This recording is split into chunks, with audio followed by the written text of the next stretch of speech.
राधे राधे। श्री कुंज बिहारी परिवार में आपका स्वागत है। कैसे हैं भक्तों? आई होप कि अच्छे होंगे। तो आज मैं आपको बताने आई हूँ निर्जला एकादशी के बारे में। तो आज बात करते हैं निर्जला एकादशी के बारे में। तो निर्जला एकादशी को हम क्या करेंगे, कैसे कैसे कर सकते हैं, व्रत कैसे करेंगे और कब है हमारी निर्जला एकादशी। तो चलिए बात करते हैं। तो हम पहले दर्शन कर लेते हैं लाडो कान्हा के, और इन्हीं के दर्शन करते करते आप इन्फॉर्मेशन भी जान जाएंगे कि हमें निर्जला एकादशी पे क्या करना है। तो ये देखिए कितने सुंदर श्रृंगार में बैठे हुए हैं हमारे लाडो कान्हा। आज पीली पोशाक में बैठे हुए हैं, देखिए। तो शुरू करते हैं अपने एकादशी के बारे में। एकादशी है 2023 में 31 मई को। तो उस दिन आप एकादशी, निर्जला एकादशी का व्रत करेंगे। निर्जला एकादशी सबसे बड़ी एकादशी होती है, जो मतलब पूरे अपनी 24 एकादशी का व्रत नहीं करते और सिर्फ एक ही एकादशी से उन्हें पूरे 24 एकादशी के फल मिलता है व्रत करने का। तो इसको व्रत को करेंगे तो आपको पूरे साल, अगर आप व्रत नहीं कर पाते एकादशी का, तो आप इस व्रत को करने से आपको सभी एकादशी का फल मिल जाएगा। तो ये तो रही बात हमारी कि कब थी और क्या फल मिलता है। तो फल तो इसका बहुत मिलता है हमारे को। और हमें क्या करना चाहिए एकादशी वाले दिन? तो ब्रह्म मुहूर्त में हमें उठना चाहिए। ब्रह्म मुहूर्त में जैसे कि सूरज निकलने से पहले उठना चाहिए, अपनी रोज़ की क्रियाएं करनी चाहिए, स्नान वगैरह आदि करना चाहिए, शौच करनी चाहिए, और उसके बाद पवित्र होके अपने कान्हा लाडो को, अपने विष्णु भगवान जी को, जिनकी भी आप पूजा करेंगे, अगर आपके पास तस्वीर है तो आप तस्वीर से भी पूजा कर सकते हैं, अगर आपके पास विग्रह है तो उनकी भी कर सकते हैं, और अगर वो नहीं है और लाडो का नहीं है या फिर सिर्फ कान्हा जी है तो उनकी भी पूजा कर सकते हैं। ठीक है, उनको उस दिन पंचामृत से स्नान करवाइएगा और पंचामृत का ही भोग भी लगाइएगा। ठीक है, और पीले वस्त्र पहनाइएगा। पीले वस्त्र पहनाने के बाद फिर उनकी पूजा करिएगा, कथा पढ़िएगा। कथा महात्मा आप सभी पढ़ते हैं, किताब आती है उसी से पढ़ते हैं, वरना आप सुन भी सकते हैं।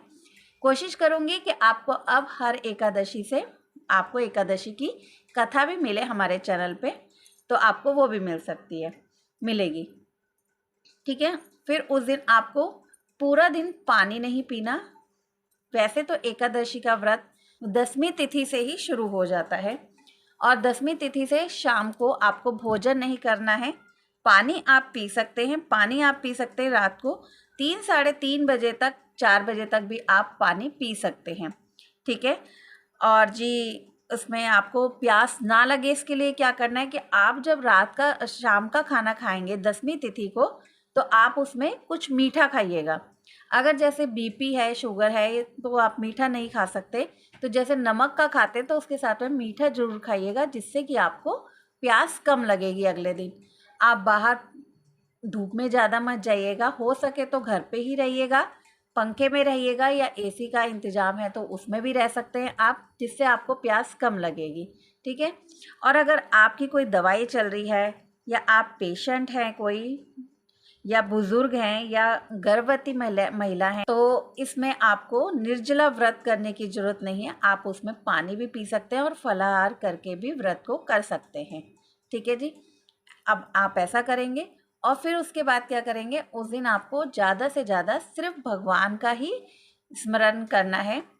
और अगर आप स्वस्थ हैं तो पानी ना पिएं बस, है ना। इसमें ज़्यादा से ज़्यादा आप भगवान का स्मरण करें, उनके समक्ष रहें, उनके सामने ही बैठें जितना ज़्यादा हो सके। अगर आप वर्किंग वाले हैं तो आप जहाँ पे भी है तो मानसिक रूप से भी आप उनका स्मरण कर सकते हैं।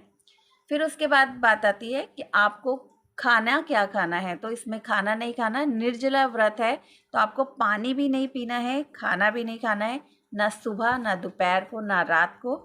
तो आपको तीनों टाइम कुछ नहीं खाना है और पानी भी नहीं पीना है।